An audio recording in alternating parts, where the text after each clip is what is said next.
Joe McNamara has spent years operating in some of the most dangerous places in the world. She has sent people into war zones, infiltrated enemy organizations, made impossible decisions, and repeatedly put her own life on the line for the mission. But Lioness Season 3 Episode 1 asks a much more personal question. The season premiere wastes no time establishing that something terrible is coming. The episode opens 6 months in the future with Joe leaving her home in Fairfax, Virginia. Everything seems normal for just a moment. Then 2 vehicles suddenly block her path. Before Joe can react, armed men surround her vehicle and abduct her. It's a shocking opening because Joe is usually the person controlling the situation. She's the one planning the extraction. She's the one identifying threats. She's the one sending other people into danger. But this time, Joe is the target. The premiere doesn't immediately explain who kidnapped her or why. Instead, the story jumps backwards 6 months to show us how Joe ended up in that position. And that's where the real story begins. Joe's latest mission begins with a covert meeting at Georgetown University. There, she meets a woman working for Ukraine's Foreign Intelligence Service, or FISA. But this isn't an ordinary intelligence officer. The woman is secretly operating as a double agent inside Russia's Foreign Intelligence Service, the SVR. She has information that could be extremely valuable to the United States. She knows the location of Alexei Yermov, the head of Russia's Special Task Department. And Yermov isn't just another Russian operative. He's described as someone extremely close to Vladimir Putin. The Ukrainian spy explains exactly why capturing him could be more valuable than simply killing him. If Yermov is killed, Russia could respond with overwhelming force. But if the United States captures him alive, the situation becomes much more complicated. The spy compares Yermov to Putin's queen on a chessboard. And suddenly, Joe is looking at a mission with enormous geopolitical consequences. Joe doesn't immediately commit. Instead, she leaves the meeting with a flash drive and the spy's contact information. But the information is too important for Caitlin Meade to ignore. Eventually, Caitlin sends Joe and her Lioness team into Ukraine. And this mission immediately puts Joe in unfamiliar territory. One of the most interesting parts of the episode is what happens when Joe arrives in Ukraine. Joe is used to having her team around her. These are people she trusts. They know how she thinks, they understand how she operates, and they have repeatedly gone into dangerous situations together. But the military has a different plan. The army doesn't believe Joe's Lioness operators are prepared for the realities of this particular battlefield. This isn't a conventional covert operation. The region is filled with drone surveillance and the constant threat of drone swarms. The soldiers are also dealing with trench warfare and a battlefield that requires completely different experience and tactics. The military needs Joe because they have a beacon indicating where Yermov is located. But they don't know what he looks like. They need someone from the CIA who can positively identify him. That person is Joe. The problem is that Joe's team doesn't want their leader going in alone. Cody J and the others push back. Eventually, Joe is allowed to take one additional operator with her, and she chooses Cruz Manuelos. That decision is important because Cruz understands military operations in a way that gives Joe an advantage in this environment. Still, Joe is heading into a dangerous situation with far less support than she normally has. The operation is carefully planned. Joe and Cruz move into the area where Yermov is believed to be hiding. The objective isn't simply to eliminate him. They need to confirm his identity and capture him alive. That distinction makes the mission considerably more dangerous. If Joe gets the identification wrong, the operation could fail. If Yermov realizes what's happening, he could escape. And if the Russian forces discover that the Americans are there, Joe and Cruz could quickly find themselves surrounded. But Joe does what Joe always does. She trusts her training. She adapts. And eventually, the team succeeds in capturing Yermov.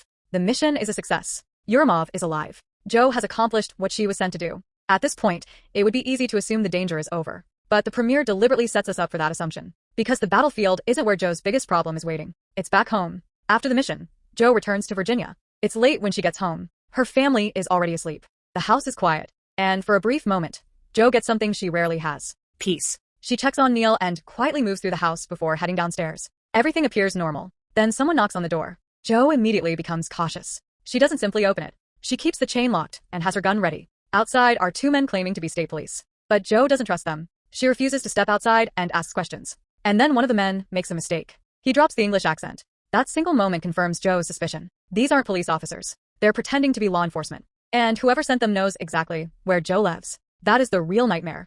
Joe has spent years trying to keep her family separate from her work. She has always understood that her job is dangerous. But she believed she could control where that danger existed. She could go to war. She could complete a mission. Then she could come home. This scene destroys that illusion. Joe tells the men that they're not police. She tries to shut the door. But one of the attackers jams his foot inside and forces his way into the house. Joe is knocked down. For a moment, the situation looks extremely dangerous. But Joe's training takes over. She reacts instantly. Joe shoots the first intruder inside the house. The second man runs outside. Joe follows him. She doesn't hesitate. She shoots him on the front lawn. And suddenly, the quiet suburban home has become a crime scene. Joe stands there surrounded by the consequences of the life she's chosen. But there is no time to process what happened. She immediately makes a call.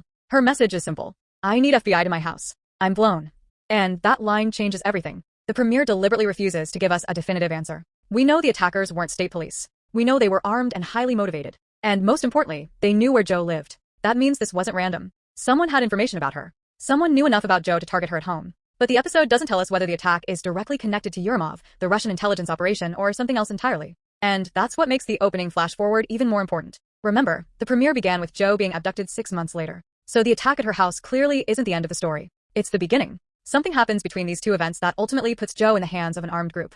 The big mystery now becomes, this isn't simply another action sequence. It represents the collapse of the boundary Joe has spent years maintaining. Her family is no longer protected by distance. The danger has entered her home. And that could completely change Joe's relationship with Neal. Neal already understands the risks associated with her career. He's watched Joe disappear for missions. He's worried about her coming home alive. But now he has to confront something even worse. The people Joe fights aren't necessarily going to stop at Joe. They can come after the family. They can find the house. They can impersonate police. And they can walk right up to the front door. That changes the equation completely. Joe can survive a dangerous mission. But how does she protect her children from an enemy she can't even identify? The flash forward becomes much more meaningful after we see what happens at Joe's house. At the beginning of the episode, Joe is kidnapped. Without context, it looks like a shocking standalone event. But after the episode plays out, we understand that Joe's life has been spiraling toward that moment. The people who attacked her house may be connected to the larger threat. The Ukraine mission may have exposed her to enemies she didn't know she had. And Joe's attempt to protect her family may actually make them more vulnerable. The premiere is therefore setting up two separate battles. One is international. The other is deeply personal. Joe has to deal with enemies overseas while simultaneously figuring out who has discovered her identity, her location, and her family. Lioness Season 3 Episode 1 starts by making us believe Joe is about to be kidnapped, takes us 6 months backward, gives us a dangerous mission in Ukraine, and then ends by showing us the event that may have started everything. Joe successfully captures Yurimov. But the real consequence of that mission may not be what happened in Ukraine. It may be what happened afterward. Someone came to Joe's home. They weren't police. They were prepared to kill her. And now Joe knows that the people hunting her are willing to cross the most dangerous line imaginable. They're willing to come after her family. The biggest question isn't simply who those two men were. It's who sent them. Was this connected to Yurimov? Was Russia retaliating? Did Joe uncover something during the mission that made her target? Or is someone much closer to the operation manipulating events from the shadows? And then there's the biggest question of all. How does Joe go from shooting two attackers outside her house to being abducted 6 months later? The premiere has given us the beginning and the destination. Now the rest of Season 3 has to show us everything that happened in between. And if the opening episode is any indication, Joe's most dangerous mission may finally be the one she can't walk away from. Because this time, the battlefield isn't overseas. It's home.